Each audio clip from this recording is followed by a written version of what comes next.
السلام علیکم ناظرین، دنیا نیوز پر آپ دیکھ رہے ہیں پروگرام نقطہ نظر. میں ہوں آپ کا میزبان محمد اجمل جامی اور کراچی اسٹوڈیو سے ہمارا ساتھ دیں گے مجیب الرحمان شامی صاحب. سب سے پہلے آپ دیکھیں گے آج کے موضوعات.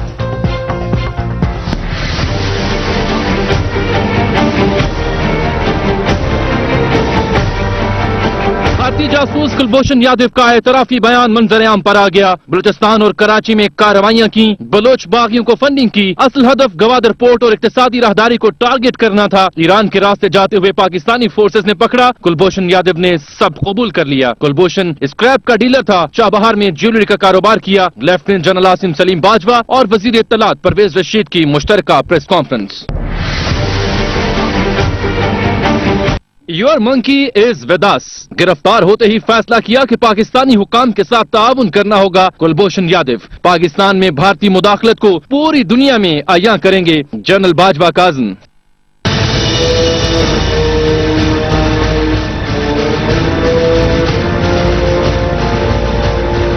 اسلام آباد میں پارلیمنٹ ہاؤس کے باہر دھرنے کے شرکاء کے خلاف آج رات بڑی کارروائی کی تیاریاں. گلیاں اور چھوٹی شاہراہیں بند رہیں گی. وزیر اعظم کی زیر صدارت اجلاس میں اہم فیصلہ.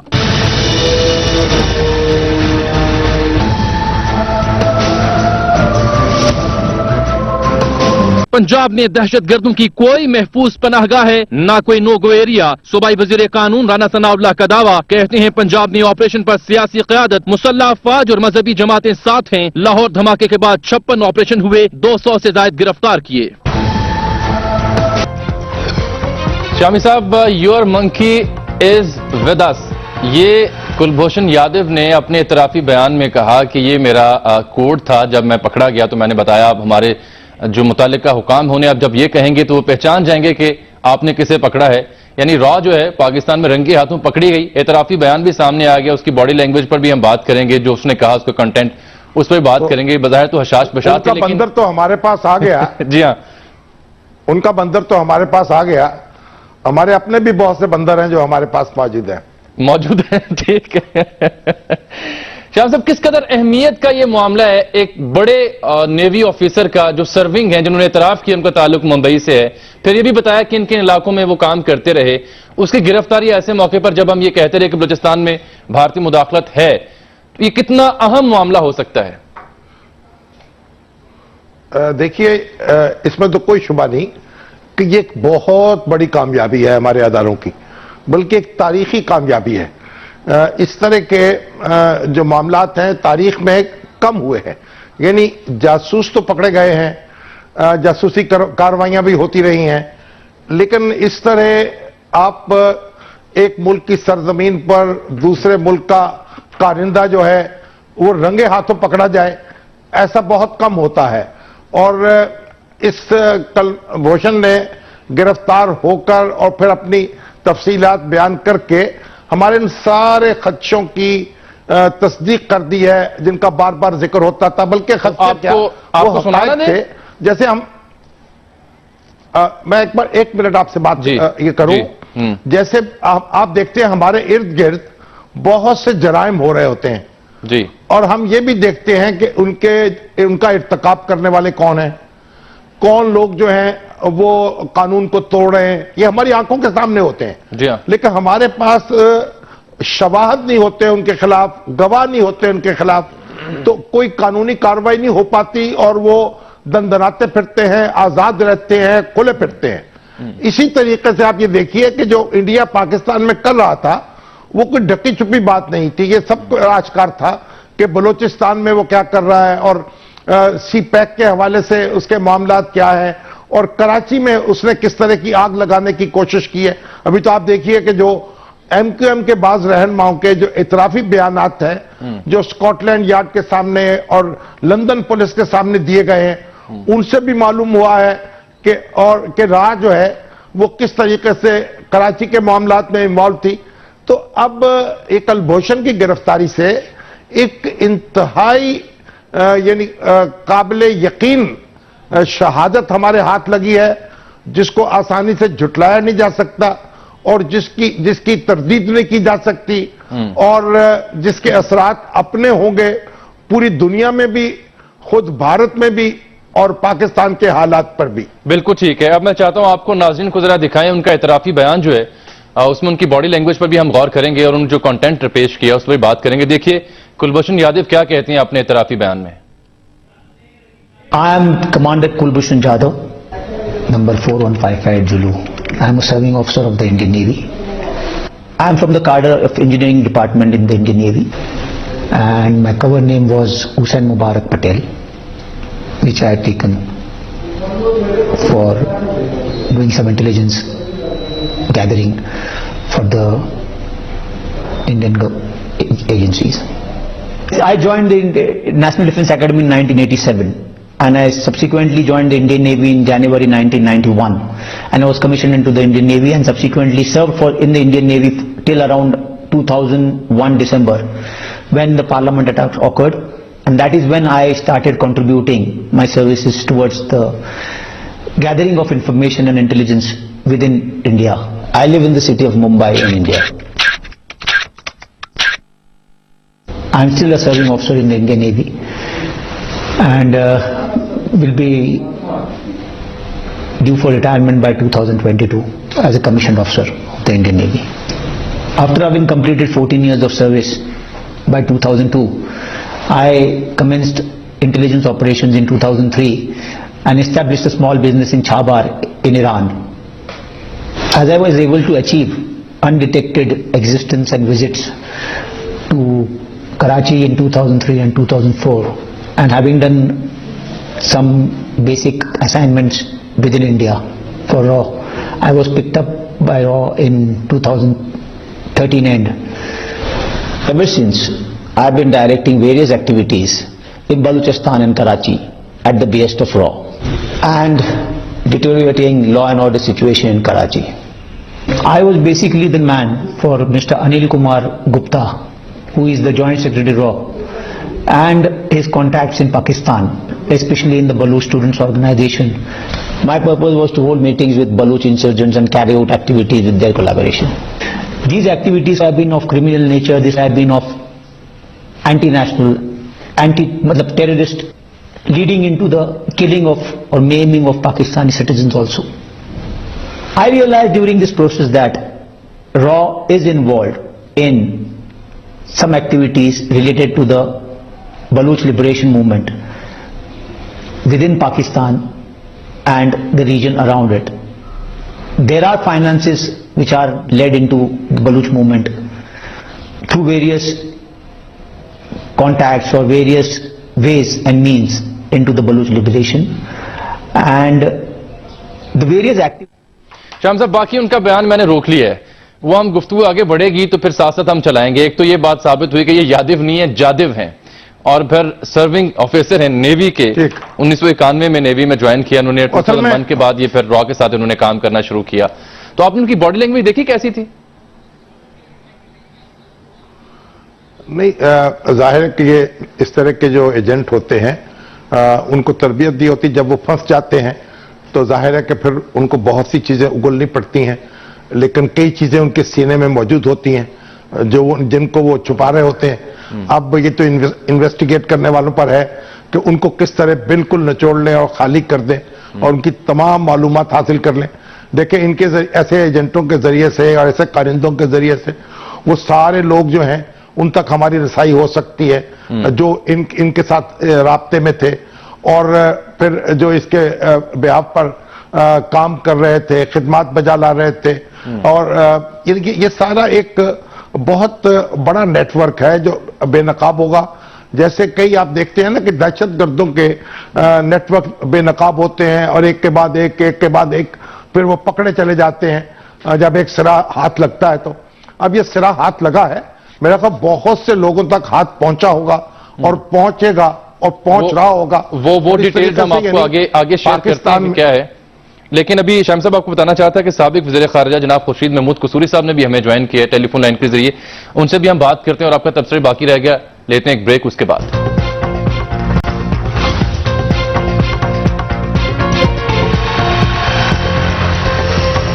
ویلکم بیک ناظرین. اسلام آباد کی صورتحال پر بھی ہم جائزہ لیں گے پروگرام میں, لیکن اگلے حصے میں بھی ہمیں جوائن کیا ہے سابق وزیر خارجہ جناب خورشید محمود قصوری صاحب نے. قصوری صاحب ویلکم ٹو دی شو. شامی صاحب کراچی تشریف رکھتے ہیں, آپ کو سن رہے ہیں.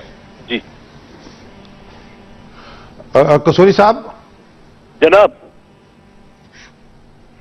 یہ جو انڈیا کا ایک نیوی کا افسر پکڑا گیا ہے جو را کے لیے کام کر رہا تھا، اس پر اگر آپ وزیر خارجہ ہوتے تو اس وقت کیا کرتے، اور اب آپ کیا مشورہ دیں گے حکومت کو کہ ہمیں کیا کام کرنا چاہیے، کس طرح ایکٹ کرنا چاہیے؟ دیکھیے، پہلی بات تو یہ ہے کہ یہ جو بہت بڑی ایک کامیابی ہے، اور اس کی بنیادی وجہ یہ ہے کہ سال ہر سال لگتے ہیں ایسیٹس بنانے میں. یہ صاحب کب سے کام کر رہے ہیں، جو سپائی ہے گل بھشن یادو، کافی دیر سے کر رہا ہوگا نا یہ کام، اور اس نے ایسیٹس بنائے ہوں گے اپنے ملک کے دوسرے حصوں میں.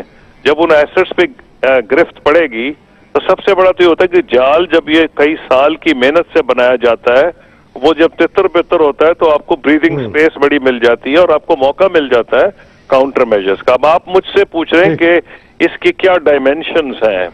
اس کی پہلی بات تو یہ ہے کہ فارن آفس جو ہے، اور فارن آفس جو ہے وہ ایک بڑا پروفیشنل آرگنائزیشن ہے. اس میں ہمارے پاس جو لا کا ڈپارٹمنٹ ہے، انٹرنیشنل لا کا، ایک ایڈیشنل سیکرٹری رینک کے آفیسر ہوتے ہیں، سینئر لیگل ایڈوائزر.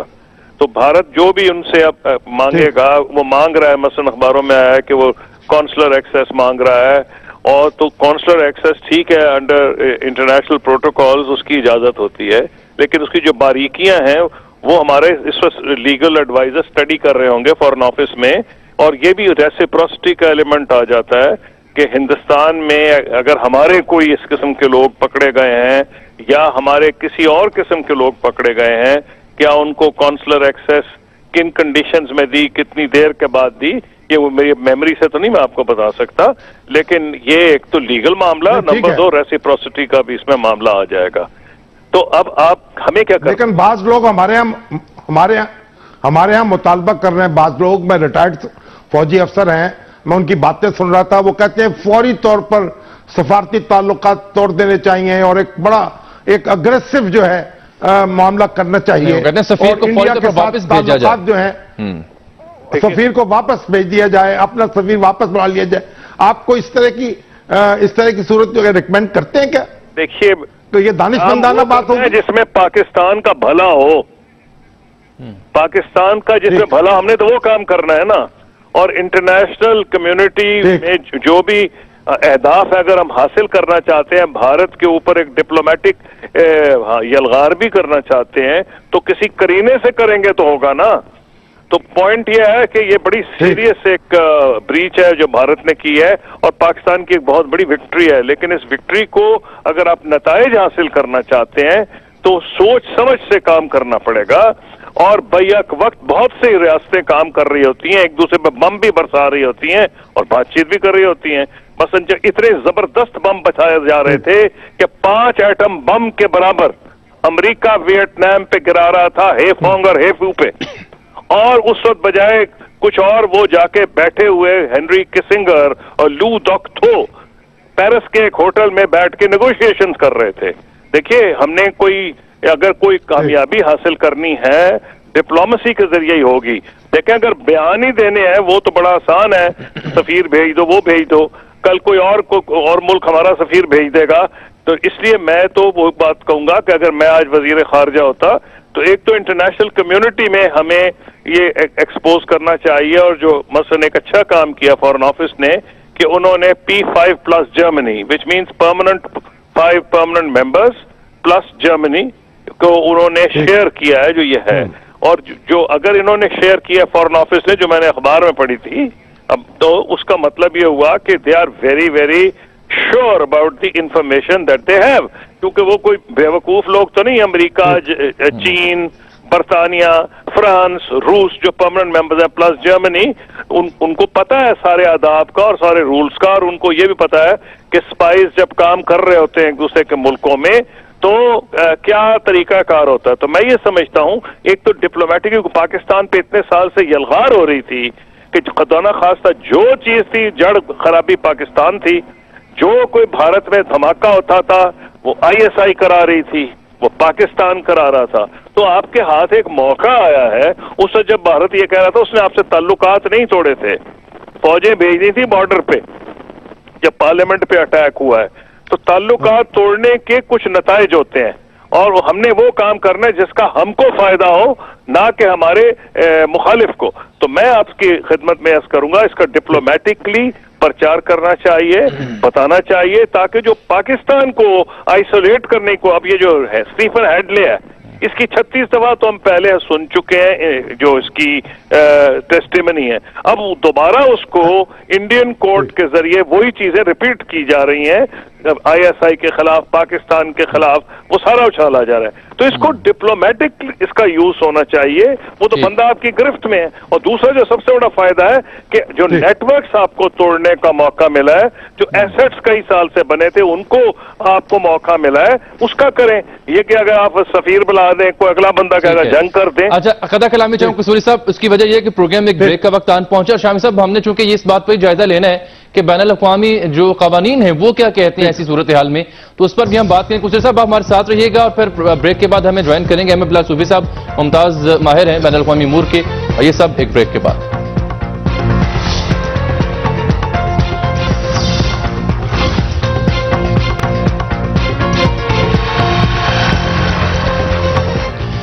ویلکم ناظرین. شام صاحب ہمیں احمد بلال صوفی صاحب نے بھی جوائن کر رکھا ہے، لیکن قصوری صاحب سے ایک آخری سوال کر لیں پھر ان سے ہم شکریہ ادا کریں. قصوری صاحب آپ نے P5+ جرمنی کا ذکر کیا، اس کے علاوہ UN کا پلیٹ فارم کتنا مؤثر ہو سکتا ہے؟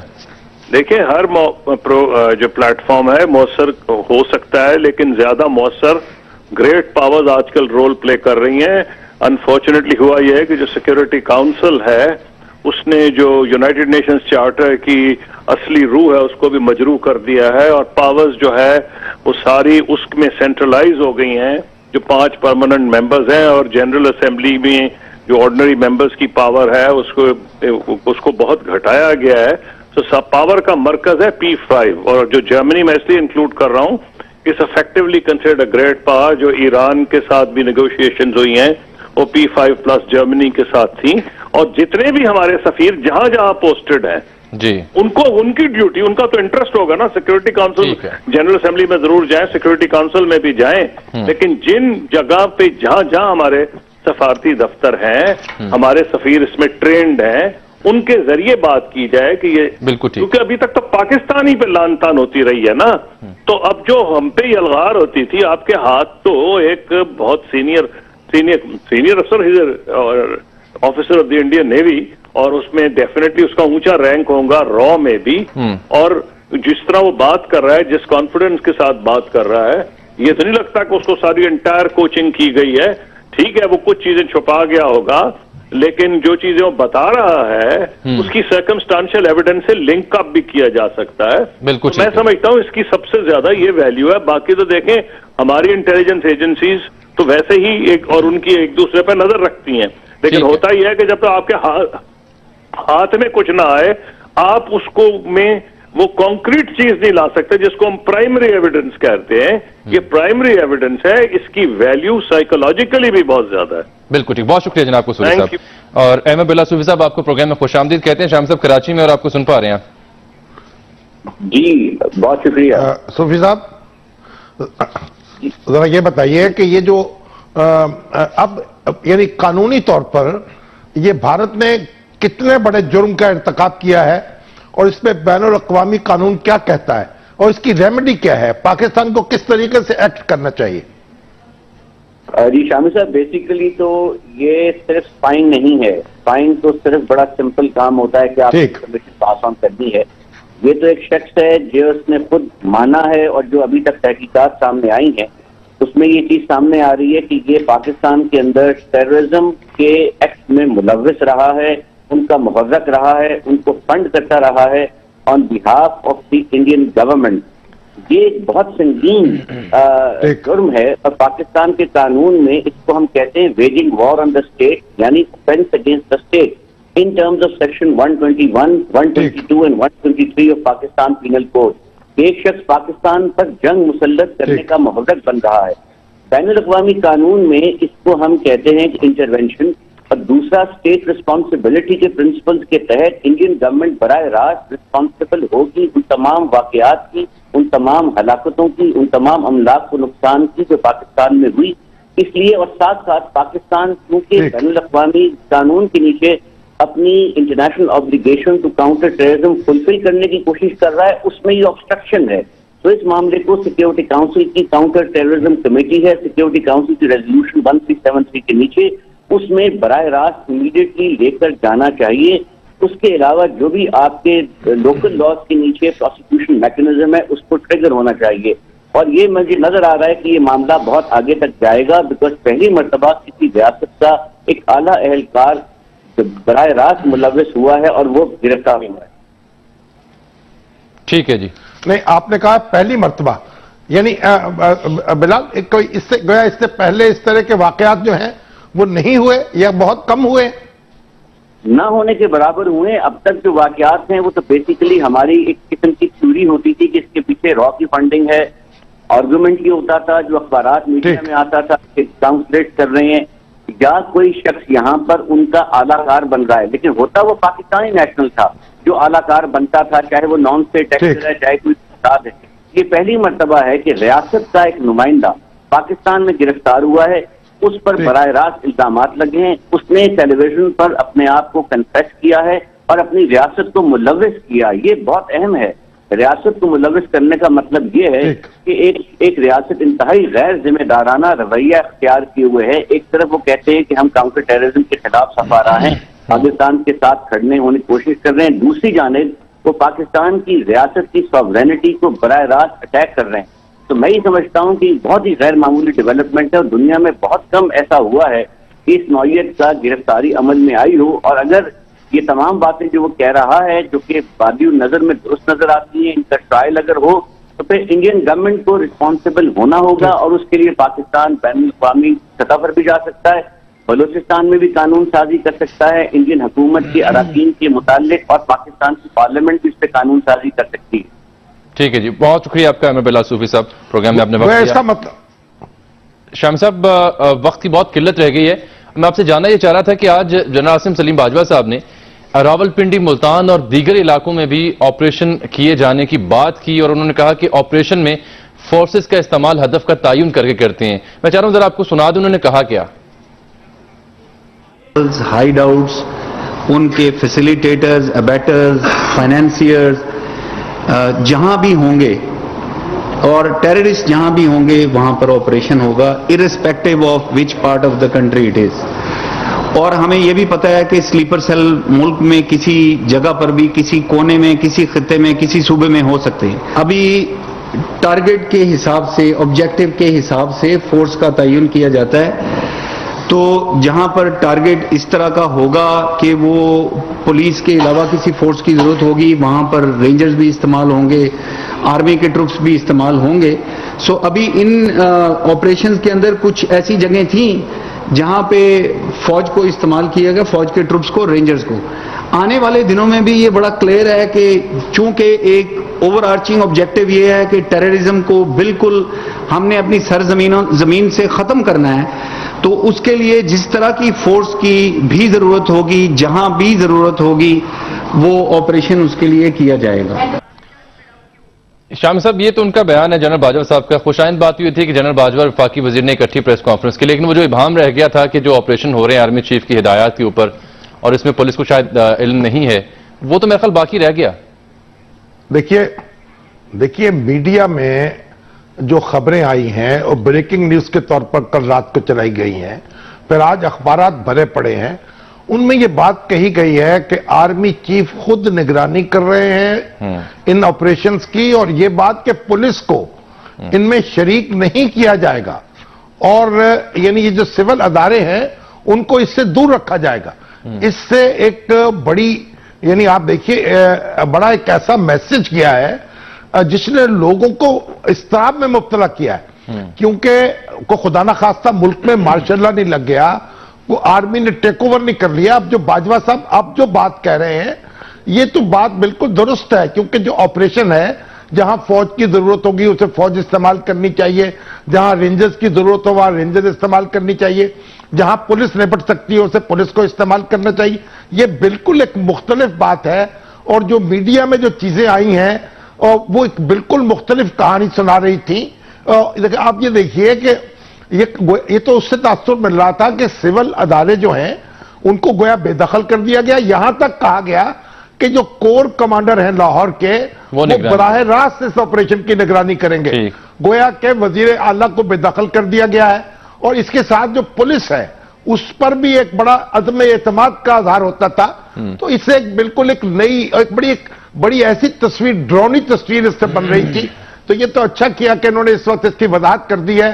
اگر آئی ایس پی آر کی طرف سے جو بات یعنی جب کوئی ٹویٹ کیا جاتا ہے, جب کوئی خبر جاری ہوتی ہے اور یا اخبارات میں ہم یا میڈیا میں اس چیز کو نشر کرتے ہیں یا چھاپتے ہیں تو ہم سب کو یہ احتیاط ملحوظ رکھنی چاہیے, کیونکہ اگر آپ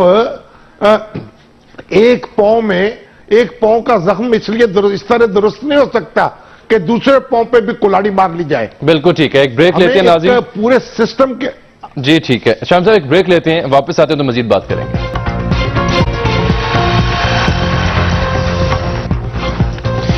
ویلکم بیک ناظرین. شامی صاحب, کلبھوشن یادو کے اعترافی بیان اور پھر ایران کا جو معاملہ تھا, ایرانی صدر کا جو دورہ تھا, اس سب پر بات ہم کل تک لے چلتے ہیں, لیکن اس وقت اس لیے بات کو ختم کر رہا ہوں کہ اسلام آباد میں صورتحال جو ہے وہ خاصی اب ڈیولپنگ سٹوری کی جانب بڑھ رہی ہے, کیونکہ وہ جو ممتاز قادری کے چہلم کے شرکاء ہیں احتجاج کی صورت میں وہاں پہنچے تھے, مظاہرین دھرنا دیا, اب تیسرے روز میں داخل ہو چکا. تو اب خبر یہ ہے وہاں پر کہ وزیراعظم کی صدارت میں اجلاس ہوا, فیصلہ کیا گیا کہ آج انہیں یہاں سے منتشر کرنا ہے. تو یاسر ملک وہاں موجود ہیں, ان سے ہم بات کر لیتے ہیں کہ تازہ صورتحال ہے کیا. یاسر, اس وقت کیا صورتحال ہے, کیا فیصلہ کیا گیا ہے حکومتی سطح پر؟ جی بالکل, اسلام آباد ضلع انتظامیہ اور پولیس کی جانب سے 8 بجے تک کا وقت دیا گیا ہے مظاہرین کو کہ وہ پرامن طور پر یہاں سے منتشر ہو جائیں. کسی قسم کی کوئی گرفتاری عمل میں نہیں لائی جائے گی, لیکن اگر 8 بجے تک منتشر نہیں ہوتے تو اس کے بعد ایک آپریشن کیا جائے گا. آپریشن کے تحت ان کو یہاں سے ہٹایا جائے گا, جس میں گرفتاریاں جو ہے وہ بھی کی جائیں گی. اس کے ساتھ ساتھ اس وقت پولیس کی اور ریجرز کی اور پنجاب پولیس کی بھاری نفری جو ہے وہ ڈی چوک میں تعینات کر دی گئی ہے کیبنٹ گیٹ کے سامنے. اس کے ساتھ ساتھ جو پریزنر وین ہے وہ یہاں پر منگوائی گئی ہیں اور 72 بند گاڑیاں بلوا لی گئی ہیں, اور پولیس کے سینئر افسران اور ضلع انتظامیہ کے سینئر افسران بھی یہاں پر موجود ہیں. دوسری جانب اگر بات کی جائے مظاہرین کی, تو مظاہرین کو جو وقت دیا گیا ہے اس میں ابھی تک مظاہرین کے جو سینئر قائدین ہیں, جن میں سرورت اعجاز قادری صاحب یہاں پر موجود ہیں, ان کی جانب سے بھی کسی قسم کا کوئی جواب نہیں دیا گیا ضلع انتظامیہ کو. تو پولیس کی بھی جو بھاری نفری ہے وہ یہاں پر تعینات ہے. کیا تعداد ہوگی اس وقت جو یہ لوگ ہیں جمع مظاہرین کی؟ مظاہرین کی تقریباً 2,500 سے 3,000 تعداد میں یہاں پر موجود ہیں, جبکہ پولیس اہلکار کی جو تعداد ہے وہ اس وقت یہاں پر 1,500 سے زائد پولیس اہلکار بھی تعینات کیے گئے ہیں, جو ریڈ زون میں تعینات ہیں, جس میں کیبنٹ گیٹ ہے, سیرینا چوک کے قریب ہے اور چائنا چوک کے قریب تعینات کیے گئے ہیں, تاکہ اگر شیلنگ کی جاتی ہے تو جو مظاہرین بھاگیں گے دوسرے راستوں پر, ان کو فوری طور پر گرفتار کیا جا سکے. تو یاسر, مذاکرات کی بھی کوئی صورت نکلی تھی اس سے پہلے کہ آپریشن کا فیصلہ کیا جاتا؟ جی بالکل, متعدد بار یہ کوشش کی گئی ہے ضلع انتظامیہ کی جانب سے کہ وہ کسی طریقے سے ان کو قائل کر سکیں کہ وہ یہاں سے اٹھ کر چلے جائیں, ریڈ زون کو خالی کر دیں. لیکن ضلع انتظامیہ نے جب یہ بات کی کہ ریڈ زون کو خالی کرے اس کے بعد مذاکرات شروع ہوں گے, جس پر سرورت اعجاز قادری اور دیگر جو قائدین تھے ان کی جانب سے یہ کہا گیا کہ پہلے مذاکرات شروع کیے جائیں, اس کے بعد ریڈ زون کو خالی کیا جائے گا. لیکن ابھی تک جو یہاں پر جو پیش رفت دکھائی دے رہی ہے وہ اسی قسم کی ہے کہ جو تمام تر پولیس اہلکار کو جس طرح سے الرٹ کھڑا کیا گیا ہے, اس میں یہی لگ رہا ہے کہ اب سے کچھ دیر میں آپریشن جو ہے وہ ضلع انتظامیہ اور پولیس کی جانب سے سٹارٹ کر دیا جائے گا. اس وقت بہت شکریہ آپ کا یاسر ملک, بہت شکریہ. شامی صاحب, یہ لگتا ہے کہ ڈی چوک ریڈ زون کا ایریا جو ہے شارع دستور یہ بڑی فیورٹ بن چکی ہے پاکستان بھر کے شہریوں کے لیے, ہر سال یہاں پر کوئی احتجاج کو دھرنا ہوتا ہے.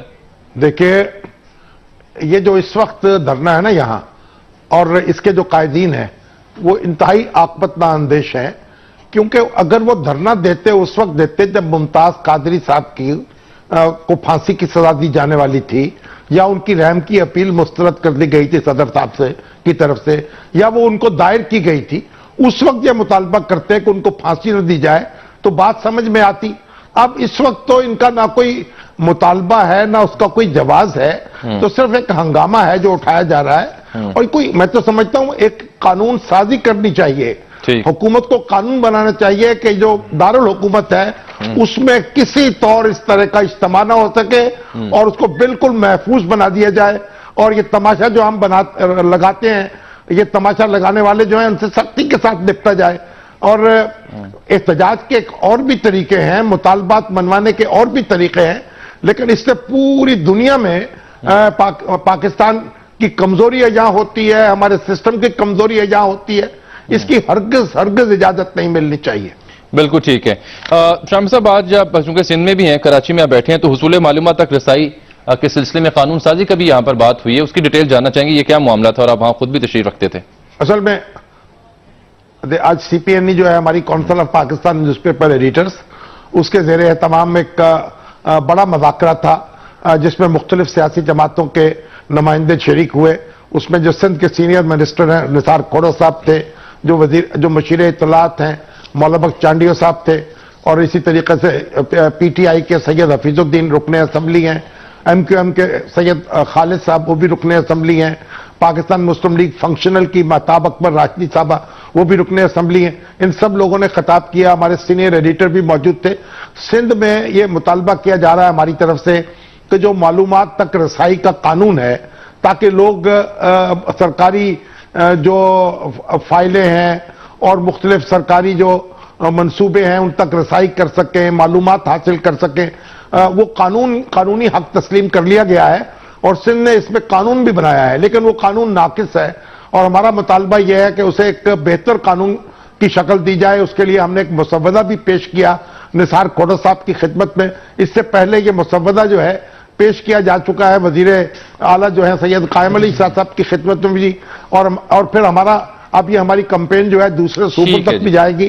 خیبر پختونخوا اس کے بارے میں ایک مناسب قانون منظور کر چکا ہے, اور پنجاب میں بھی, بلوچستان میں بھی ہمارا یہ مطالبہ ہوگا کہ یہ قوانین جو ہیں بنائے جائیں, اور معلومات تک رسائی کا جو قانونی حق ہے لوگوں کا وہ تسلیم کیا جائے. اس سے انویسٹیگیٹو جرنلزم کا معیار بھی بلند ہوگا, اور لوگوں کو رسائی بھی ہو سکے گی معلومات تک, اور جو چیزیں ان سے چھپا کے رکھی جاتی ہیں وہ سامنے لائی جا سکیں گی. تو بڑی مولا بخش چانڈیو صاحب نے اور نثار کھوڑا صاحب نے اور دوسرے لوگوں نے بڑی اچھی تقریریں کی. انفارچونیٹلی وقت بھی ہمارا ختم ہو چکا ہے, تو کل مزید ہم اہم موضوع کے ساتھ آپ کی خدمت میں حاضر ہوں گے. تب تک کے لیے اجازت دیجیے. اللہ حافظ.